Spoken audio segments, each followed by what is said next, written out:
Une employée de cantine scolaire devient curieuse et suit une fille qui ne mange que la moitié de son déjeuner et emballe le reste dans son sac à dos. Lorsqu'elle découvre que la fille donne sa nourriture à un garçon pauvre, la femme décide de faire quelque chose. Madame Murphy travaille comme employée de cantine à l'école de Cypress Valley depuis 4 ans et il n'y a pas de travail au monde qu'elle aime plus que cela. En fait, comme elle et son mari ne pouvaient pas avoir d'enfants, le visage de la femme s'illuminait chaque fois qu'elle servait le déjeuner aux petits-enfants et voyait leur sourire. Vous êtes jeune. Vous devez beaucoup manger pour rester en bonne santé. Était comme une devise qu'elle disait avec enthousiasme à chaque élève à qui elle servait à manger. Certains enfants fronçaient les sourcils en disant « Madame Murphy, ça n'a même pas l'air cool. Vous devez cuisiner quelque chose de mieux ». Mais la vieille dame a haussé les épaules. Espèce de petit malin. La nourriture et la devise de Madame Murphy sont inégalées. Maintenant venez, j'ai besoin de voir votre vaisselle propre. Très bien, Madame Murphy.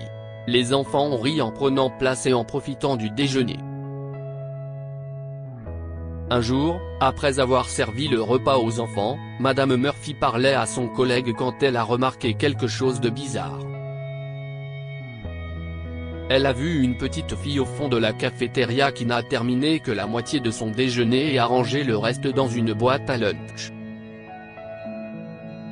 Est-ce qu'elle ne se sent pas bien? Pourquoi n'a-t-elle pas mangé? Madame Murphy est perplexe alors que la fille se lève et s'éloigne. Le lendemain, lorsque la fille est venue à la cafétéria, la même chose s'est produite. Elle divise la nourriture en 2 portions égales, place une moitié dans sa boîte à lunch et ne mange que l'autre moitié. Madame Murphy a commencé à s'inquiéter lorsque cette situation s'est répétée plusieurs jours de suite, aussi a-t-elle décidé de la suivre un jour. Elle a vu qu'après les cours, la jeune fille allait dans la direction opposée de l'école, qui menait à un quartier abandonné. Pourquoi elle se rend là après l'école? Se demande la vieille dame en suivant furtivement la jeune fille, en prenant soin de ne pas se faire remarquer. Après quelques minutes, elle a aperçu la fille entrer dans une ruelle où un petit garçon vêtu de haillons était assis par terre sur un morceau de carton. Madame Murphy s'est arrêtée et a regardé dans la ruelle. Mon Dieu, si est-il là que va la nourriture? S'exclame-t-elle en se couvrant la bouche de stupeur. La fille sourit et s'approche du garçon. David. Je suis là. Le garçon lève les yeux vers la fille et lui sourit chaleureusement. Claire. Tu m'as apporté à manger? Bien sûr que oui. Répondit-elle en s'asseyant sur ses genoux et en ouvrant son sac à dos. Nous avons eu des saucisses aujourd'hui, et je les ai gardées pour toi. Je ne suis pas une grande fan d'elle de toute façon. Elle lui a tendu la boîte à lunch. Merci, a répondu le garçon. Maman est malade. Tu es arrivé un peu en retard aujourd'hui et j'avais peur que tu ne viennes pas. Je suis désolé. Je t'apporterai plus de nourriture la prochaine fois. Promis. Dit-elle en se levant. Je dois y aller maintenant. Ma mère sera en colère contre moi si je rentre tard à la maison. David a hoché la tête et lui a fait signe de partir. À ce moment-là, Madame Murphy s'est approchée d'eux. Alors si est-il pour cela que tu ne finis pas ton déjeuner? Chérie, tu as besoin de manger toi aussi. Tu aurais pu simplement informer quelqu'un de tout cela.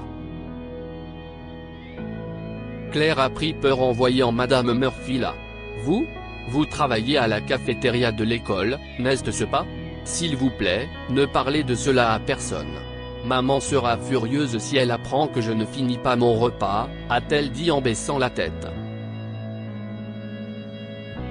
Mais Madame Murphy sourit et lui tapote la tête. Ce que tu fais n'est pas mal, Claire. Aider quelqu'un dans le besoin est une bonne chose. Mais tu ne le fais pas de la bonne façon. Claire lève les yeux vers elle, confuse. Qu'est-ce ce que vous voulez dire? Tu ne crois pas que tu me dois une petite explication sur ce qui se passe ici, petit garçon? A demandé Madame Murphy, en inclinant la tête vers David, désireuse de savoir ce qu'un jeune garçon comme lui faisait dans la rue dans un état aussi terrible.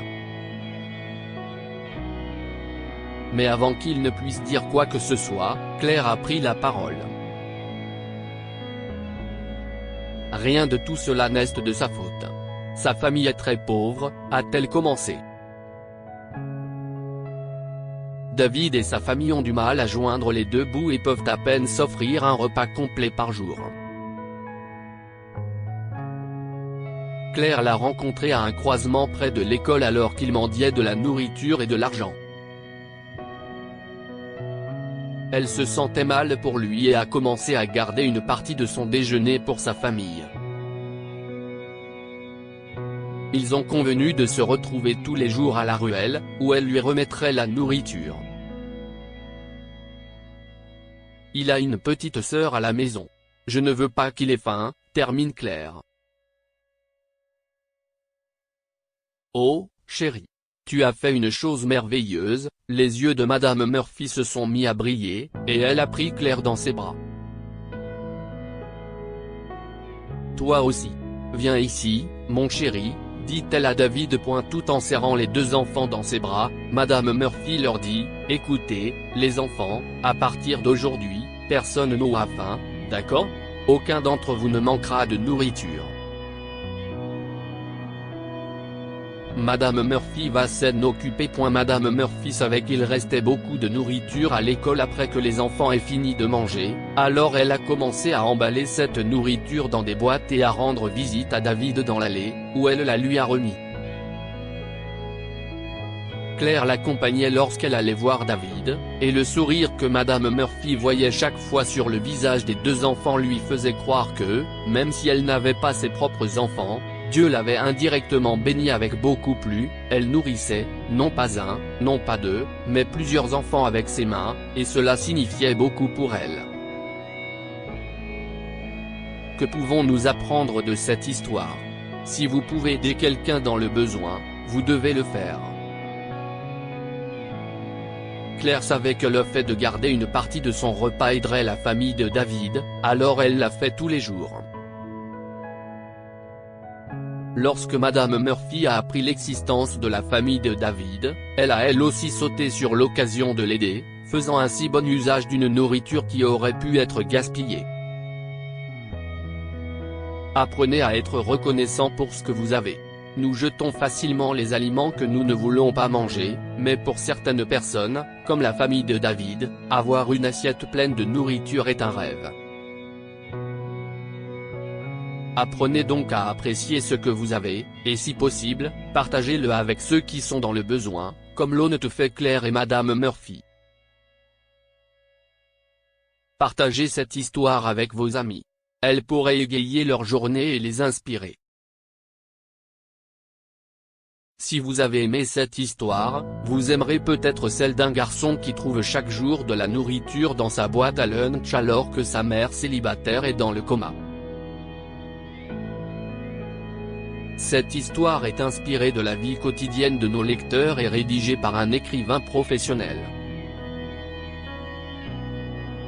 Toute ressemblance avec des noms ou des lieux réels est une pure coïncidence.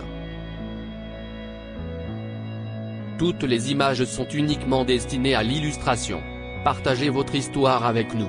Elle changera peut-être la vie de quelqu'un. Si vous souhaitez partager votre histoire, veuillez l'envoyer à info@amomama.com.